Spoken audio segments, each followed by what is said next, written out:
मुंबईतील महायुतीच्या उमेदवारांच्या प्रचारार्थ पंतप्रधान नरेंद्र मोदी यांची शिवाजी पार्क मैदानावर काल जाहीर सभा पार पडली। मात्र या सभेतील बहुतांश खुर्च्या रिकाम्या असल्याचे फोटो आणि व्हिडिओज व्हायरल झाले। त्यामुळे मोदींच्या सभेचा पुरता फज्जा उडाला असल्याची चर्चा रंगली। मात्र भाजपकडून मैदान भरलं असल्याचा दावा करण्यात आलाय। मोदींचं भाषण सुरू असताना व्यासपीठासमोरचा व्हिडिओ अनेक भाजप कार्यकर्त्यांनी पोस्ट केलाय।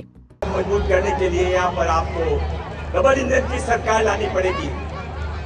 मैं अपनी बात समाप्त करने से पहले एक बात आपको और याद दिलाना चाहता हूँ। 10 साल पहले मात्र आता ज्येष्ठ पत्रकार निखिल वागळे यांनी यावर भाष्य केलंय। पत्रकार ज्ञानेश महाराव यांनी 8:27 पाठवलेला शिवाजी पार्कचा फोटो। मोदींचं भाषण सुरू असताना ही अवस्था आहे असं म्हणत वागळे यांनी हा फोटो ट्विट केलाय।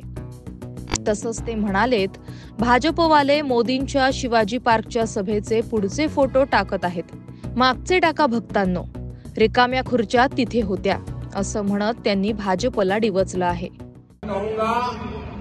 कि मेरी चुनावी सभा कम है, आज तो मैं महायुति की सरकार जब बनेगी, नतीजे आने के 7-10 दिन में मैं उस महायुति की सरकार की शपथ समारोह का आपको निमंत्रण देने के लिए आया हूं।